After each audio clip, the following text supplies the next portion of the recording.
Assalamualaikum warahmatullahi wabarakatuh.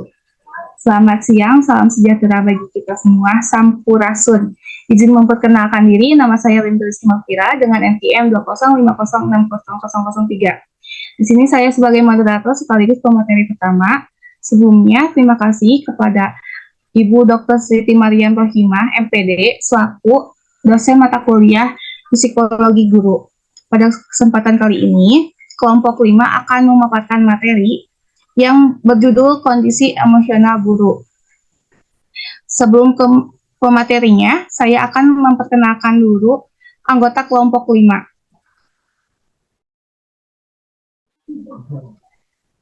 Anggota kelompok 5 ini yang beranggotakan, yang pertama di sini ada saya sendiri, Rinka Rizky Mafira dengan NPM 205060003 selaku pemateri pertama sekaligus moderator.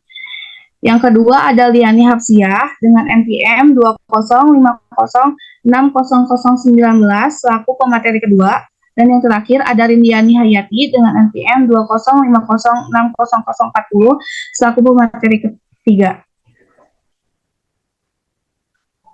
Baik, langsung saja ke materi yang pertama. Di sini ada pengertian emosional guru.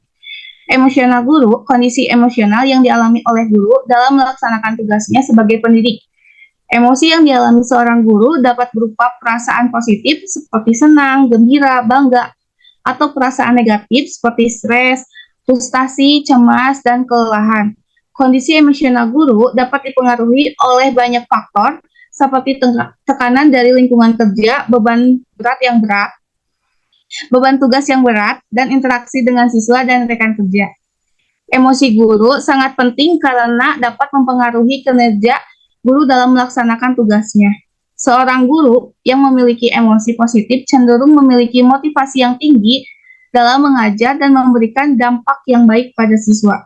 Sebaliknya, seorang guru yang mengalami emosional negatif dapat berdampak buruk pada kinerja guru dan hasil belajar siswa. Oleh karena itu, penting bagi seorang guru untuk mengelola emosional agar kinerja dan hasil belajar siswa tetap optimal. Pemahaman tentang kondisi emosional guru dapat membantu guru untuk memahami dirinya sendiri dan mengelola emosi yang dialami secara efektif. Slide selanjutnya di sini ada emosi dalam perilaku guru.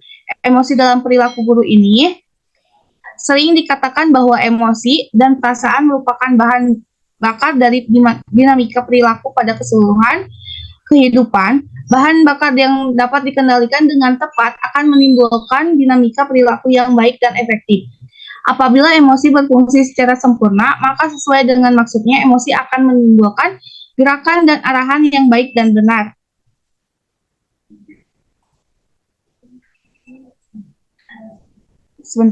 Yang baik dan benar. Sebaliknya, apabila emosi dan perasaan tidak dikendalikan, maka akan menimbulkan kekacauan perilaku yang tidak terarah dan pada akhirnya merusak dinamika perilaku.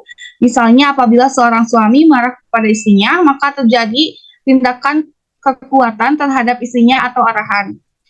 Bila dijabarkan, ada 4 kemungkinan proses emosi yang terjadi pada diri individu, yaitu yang pertama ada orang dapat menekan emosi sehingga ada gerakan dan arahan tindakannya.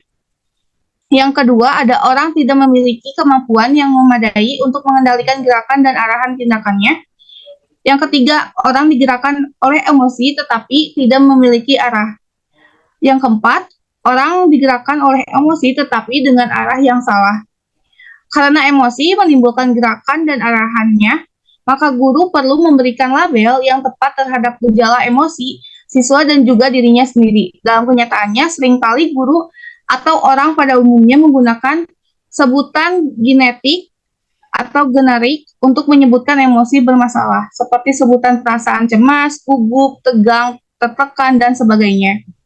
Sebutan-sebutan tersebut kurang spesifik sehingga kurang memberikan nilai praktis. Guru memerlukan memahami secara menyeluruh atau menyentuh emosi spesifik atau kombinasi.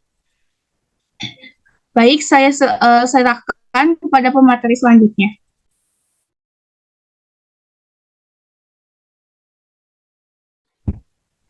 Baik, selanjutnya saya akan melanjutkan materi berikutnya.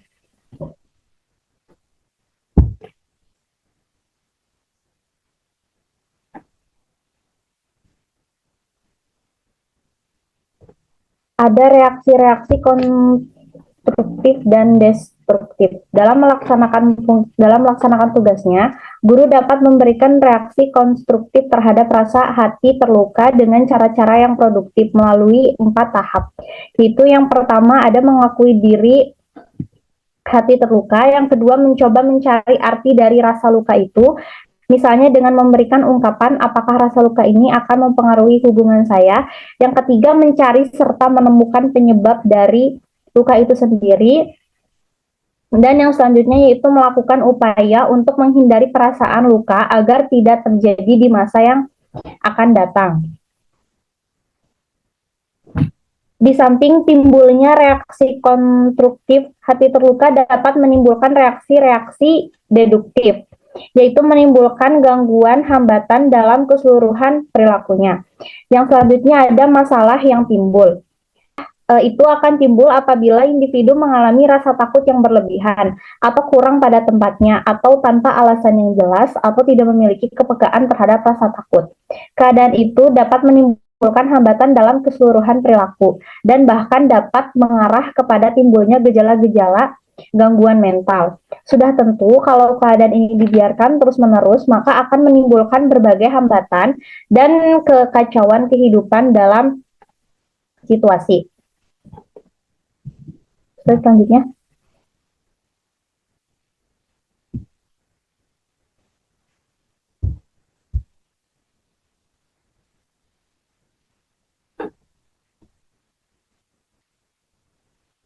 Lalu ada upaya pengendalian. Ada beberapa hal yang dapat dipertimbangkan dalam upaya mengendalikan rasa takut atau cemas, yaitu yang pertama berpikir secara jernih, objektif, dan rasional. Yang kedua, mengembangkan kemampuan pengendalian diri. Yang ketiga, mengembangkan kualitas kemandirian yang tercermin dalam pemahaman diri, kepercayaan diri, pengarahan diri, dan perwujudan diri. Yang keempat, mengembangkan perencanaan yang tepat. Yang kelima, menciptakan suasana lingkungan yang kondusif. Yang keenam, mengembangkan kontak dan interaksi sosial yang baik. Dan yang ketujuh, kualitas keimanan dan ketakwaan terhadap Tuhan Yang Maha Esa. Sekian dari saya kembalikan pada moderator. Baik, terima kasih. Selanjutnya untuk pemateri ketiga saya serahkan. Baik, selanjutnya di sini ada marah. Marah yaitu merupakan kualitas tertinggi kecerdasan emosional bagi seseorang, akan terlihat dalam hal kemampuan mengendalikan dan menanggulangi marah. Beberapa hal yang patut dipertimbangkan antara lain sebagai berikut. Nah, biasanya dalam kegiatan sehari-hari di sekolah maupun di luar sekolah, seringkali guru atau pendidik dihadapkan dengan situasi yang memancing marah. Nah, pada umumnya banyak orang yang menganggap bahwa marah itu merupakan suatu emosi negatif, sehingga berusaha untuk menghapus atau menghindarinya.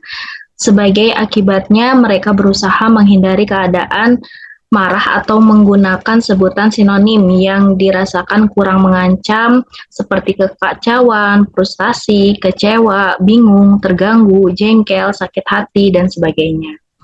Nah, kualitas tertinggi kecerdasan emosional seorang guru ini akan terlihat dalam kemampuan mengendalikan dan menanggulangi marahnya. Yang pertama di sini ada tinjauan umum tentang marah, dan yang kedua ada perasaan primer dan sekunder. Perasaan primer ini merupakan perasaan yang dimana dirasakan secara langsung sebelum timbulnya emosi marah. Ini termasuk perasaan seperti takut, terserang, tertindas, tidak dihargai, atau ditekan. Nah, sementara itu, sedangkan perasaan sekunder adalah perasaan di mana hasil dari pemikiran yang timbul setelah perasaan primer, yang kemudian diekspresikan sebagai marah. Perbedaan antara keduanya penting untuk diidentifikasi karena perasaan primer ini yang merupakan sinyal awal dari potensi untuk merasakan marah. Sementara perasaan sekunder ini merupakan respon emosional yang dihasilkan setelah pemikiran lebih lanjut tentang situasi yang memicu emosi tersebut. Yang ketiga ada marah sebagai respon terhadap takut. Yang keempat ada respon terhadap marah dan belajar dari marah. Yang kelima penyebab dan tujuan. Nah, di sini menyebutkan bahwa salah satu respon primitif terhadap takut adalah memberikan perlawanan terhadap penyerangan. Namun dalam masyarakat manusia modern seringkali kita menghindari hal-hal yang sebenarnya kita perlukan. Nah, yang dapat biasanya mengakibatkan dampak kesehatan yang serius seperti serangan jantung, pengerasan pembuluh darah, dan lainnya. Nah, respon terhadap marah ini dan pembelajaran dari emosi tersebut juga disoroti dengan menekankan bahwa marah adalah suatu emosi yang kekuatannya yang memberikan pembelajaran tentang nilai, kebutuhan, keyakinan, dan rasa aman. Nah, penyebab dari tujuan marah juga dibahas mengenai mencakup halangan dalam pemenuhan kebutuhan dari hambatan diri sendiri, baik yang mengarah pada marah terhadap orang lain maupun marah terhadap diri sendiri. Misalnya, seorang guru atau pendidik yang mengalami penurunan prestasi dapat menyalurkan marahnya untuk memahami penyebabnya dan meningkatkan usaha untuk meningkatkan prestasinya. Selanjutnya ada manifestasi dan tujuan. Nah, ada beberapa manifestasi marah ini terhadap diri sendiri dengan cara-cara destruktif, yaitu yang pertama ada depresi, di mana berada dalam tekanan atau menghukum diri sendiri dengan menghindari kebahagiaan dalam kehidupan mereka. Nah, yang kedua ada adiksi atau kecanduan terhadap sesuatu seperti alkohol, minuman keras, narkoba, judi, ataupun kerja keras. Nah, yang ketiga ada salah tempat atau orang, di mana yaitu memilih teman, kumpulan, pekerjaan, atau tempat yang sebenarnya sudah terganggu dan menyebabkan stres dan tidak bahagia. Yang keempat ada perilaku serampangan, yaitu berbagai bentuk perilaku yang tidak jelas bentuk dan arahnya dan menimbulkan gangguan baik fisik maupun psikisnya. Nah, yang kelima ada pengorbanan. Nah, pengorbanan ini merupakan upaya melepaskan berbagai hal yang sebenarnya menguntungkan dirinya, seperti rasa cinta, berbuat amal kebaikan, benci, semangat, dan keagamaan.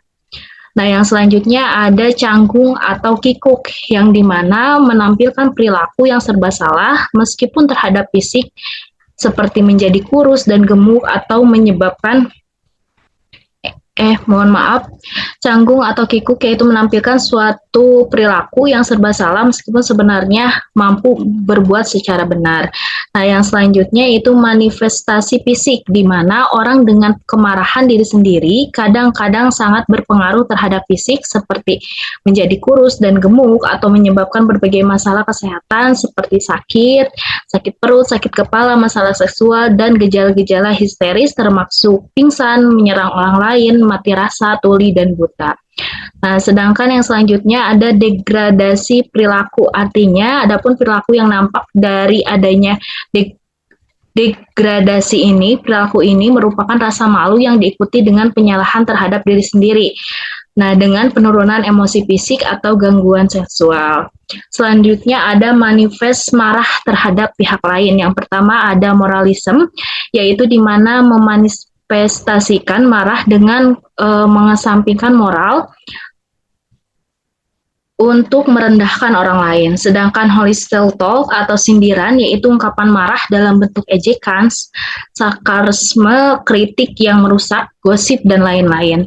Nah, yang ketiga ada shutting down atau menjatuhkan orang lain. Yang keempat ada purposeful ignorance, kecanggungan bertujuan, yaitu di mana menunjukkan kecanggungan karena hasil yang didapat memberi hukuman terhadap orang yang menjadi sasaran kemarahannya. Nah, yang keenam ada amusing atau penyerangan, yaitu penyerangan terhadap orang lain dengan berbagai alasan. Yang selanjutnya ada pasivity, yaitu bersikap pasif, di mana reaksi marah dengan cara menolak untuk mengalah dalam suatu perintah atau ajakan dari orang yang menjadi sasaran marahnya. Yang selanjutnya ada getting sick, yaitu menjadi sakit, di mana dalam bentuk mendapatkan keadaan sehat ini yang tidak dapat dihindarkan. Contohnya seperti seorang guru atau pendidik yang marah pada kepala sekolahnya yang menugaskan untuk mengajar namun mengatakan bahwa ia sakit dan harus pulang. Selanjutnya ada rasa bersalah atau gulit. Nah, rasa bersalah ini merupakan perasaan yang tidak nyaman atau gundah atau malu pada saat seseorang melakukan kesalahan, keburukan atau amoral. Nah, rasa bersalah ini juga dapat menjadi motivasi untuk meningkatkan perbaikan perilaku pada saat menghadapi sesuatu permasalahan di masa yang akan datang. Rasa bersalah ini juga dapat terjadi ketika seseorang secara aturan atau legitimately mereduksi kepercayaan dirinya. Nah, selanjutnya untuk rasa bersalah juga dapat menjadi motivasi yang sudah dikatakan untuk perilaku di masa depan. Nah, ada tiga jenis rasa bersalah yang dapat diuraikan, yaitu rasa bersalah psikologis, sosial, dan religi. Masing-masing terjadi ketika berperilaku bertentangan dengan konsep diri atau aturan sosial atau dengan kaidah agama. Nah, penting bagi guru sendiri atau bagi pendidik untuk merasakan atau menganalisis apakah rasa bersalah itu tepat atau tidak, serta mencari cara untuk menghindari masalah di masa yang akan datang. Sekian yang dapat saya sampaikan, saya kembalikan kepada moderator. Baik, terima kasih kepada pemateri yang terakhir.